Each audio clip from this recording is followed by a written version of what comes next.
MasterChef Indonesia Season 10 segera.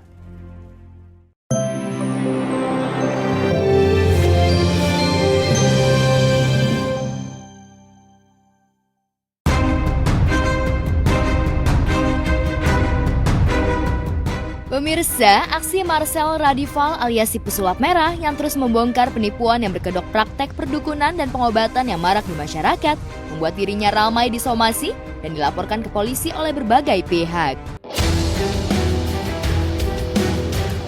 Ya, sejak kemunculannya di jagat media yang membongkar praktek perdukunan di berbagai daerah, membuat sejumlah pihak yang selama ini melakukan penipuan dengan kedok pengobatan merasa gerah dan kebakaran jenggot karena ulahnya mulai diketahui masyarakat luas. Maka pihak yang merasa dirugikan oleh pesulap merah pun ramai-ramai mensomasi dan melaporkannya ke polisi. Sebut saja adalah Gus Samsudin Jandap, pihak pertama yang praktek perdukunan berkedok pengobatan yang dibongkar oleh pesulap merah.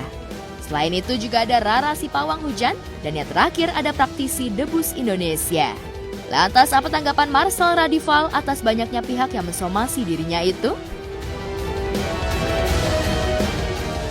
Gak tahu, saya nggak ngurusin soalnya, biarkan aja. Ya mungkin dia nggak ada kerjaan di rumahnya daripada tiduran doang. Ini gue nyari masalah apaan ya? Ada pesulap merah nih, gue nyari masalah aja gitu kali. Mumpung lagi rame nih, gue cari masalah aja gitu kali. Ya saya sama seperti yang lalu-lalu, itu yang lalu-lalu pun saya sudah penuh dengan etika dan hati-hati banget. Karena memang yang jangan sampai, kan tipis banget nih antara yang saya bongkar sama budaya. Nah, yang ketika budaya kita ini seni pertunjukan asli Indonesia digunakan untuk penipuan, itu yang saya bongkar. Tapi kalau seni budayanya sendiri, saya nggak akan bongkar. Dengan dalih memberikan edukasi kepada masyarakat, terutama yang menjadi korban praktek perdukunan, Marcel tampaknya tidak gentar menghadapi pihak-pihak yang menyeretnya ke jalur hukum. Ia pun bertekad akan terus membongkar trik kebohongan pengobatan dukun yang dinilai telah merugikan masyarakat luas itu. Saya nggak terlalu fokus sama pro kontra, saya fokus pokoknya menyampaikan edukasi yang saya sampaikan aja. Yang penting saya udah mengingatkan gitu doang tujuan saya. Masalah dia masih mau percaya dukun atau enggak, itu urusan masing-masing. Yang penting nanti ketika dia masyarakat Indonesia ketemu sama Tuhannya masing-masing, nggak bisa lagi tuh bilang bahwa saya nggak ada yang ngingetin gitu, nggak bisa. Saya udah berusaha ngingetin loh di TV, radio, YouTube, dan lain sebagainya. Yang penting bisa edukasi aja bahwa keajaiban itu sebenarnya untuk hiburan atau untuk menciptakan kebahagiaan, bukan untuk menciptakan kerugian gitu.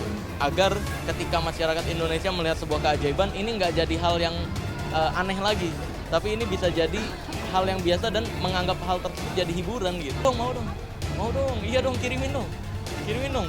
Mana nih masa alasan-alasan doang? Iya, saya udah bayangin loh, saya diem dibilang takut. Saya ngebongkar rahasia santet dibilang saya pengetahuannya kurang dalam.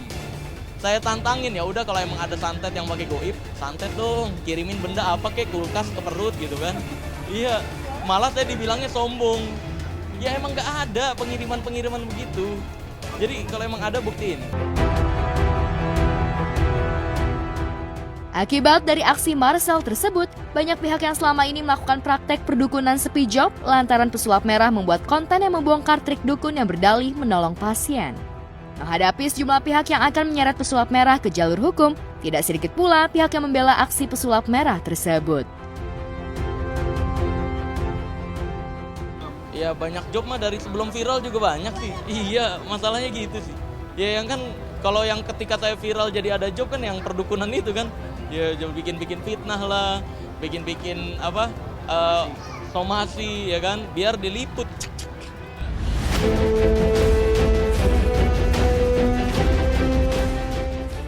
Kasus ijazah palsu yang menyeret nama pengacara Razman Arif Nasution masih terus bergulir di kepolisian.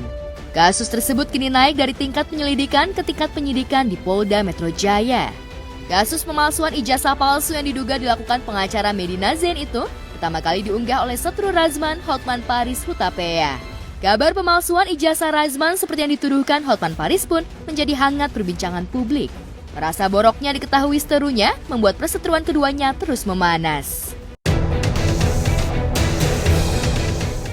Tuduhan Hotman Paris tersebut bukan isapan jempol belaka. Pada 29 Juli 2022 lalu, ternyata Razman telah dilaporkan oleh Edi Haryanto, selaku Ketua Yayasan Pembina Ibnu Khaldun atau YPPIC ke Polda Metro Jaya. Mantan pengacara Iklim Aklim itu dilaporkan atas dugaan pemalsuan ijazah kelulusan universitas yang berlokasi di kota Bogor itu.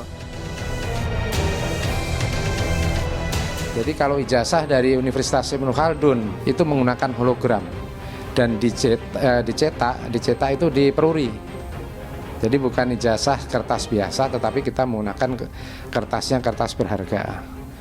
Lalu penandatangan yang dibubuhkan di ijazah pun berbeda. Pada masa itu Dekan Fakultas Hukum adalah Ibu Rahma.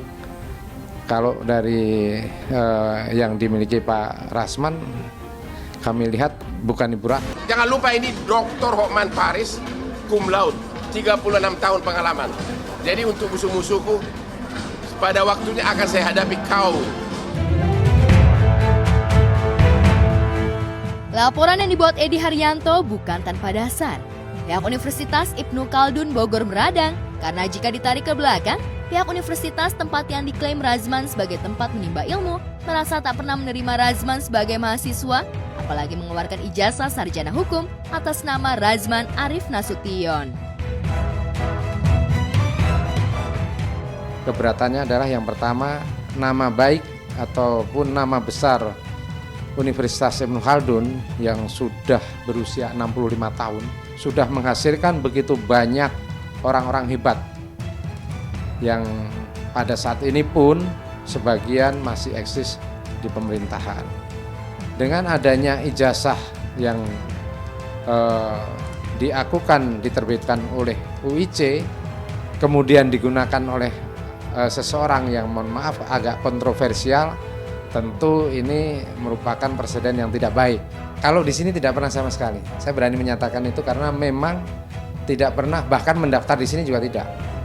Dan itu saya ada buktinya, tanda terima pembayaran bukan kami yang mengeluarkan juga. Nanti mungkin Pak Rasman itu akan diperiksa menggunakan akta palsu mungkin ya. Saya tidak begitu memahami arah penyidik. Yang jelas apa yang mereka inginkan kami berikan. Ada 4 bundel setebal ini yang kami sampaikan ke penyidik. Dan beliau-beliau sudah mulai memeriksa. Saya kan hanya mahasiswa, kan kuliah, ujian, sudah selesai. Apa masalah di situ? Data saya SPL sudah dikirim 2014 ke pihak L2 Dikti Kopertis Jakarta. Nah, perkara itu tercover oleh pihak L2 Dikti, apa urusannya ke saya? Nah, sekarang saya sudah punya surat dari yayasan Anda, dari Biro Rektor Anda, mengatakan bahwa saya sah sebagai mahasiswa dan memang terdaftar 2010 dan tambah 2014. Kami itu, saya dapat informasi, ada 800 orang yang diwisuda. Kalau begitu, 800 orang ini tersangka semua nih, atau naik sidik semua nih. Bahwa jika yayasan itu saja ada perkara lain di mana klien kami juga sudah melapor di Polda Metro Jaya pada tahun 2011 tentang pembentukan Yayasan Pendidikan Ibnu Khaldun, itu sudah ada putusan berkekuatan hukum tetap di mana saudara pelaku yaitu Alfian itu dinyatakan bersalah, terbukti memalsukan dokumen atau akta untuk mendirikan yayasan tersebut. Nah, yayasan ini membentuk universitas.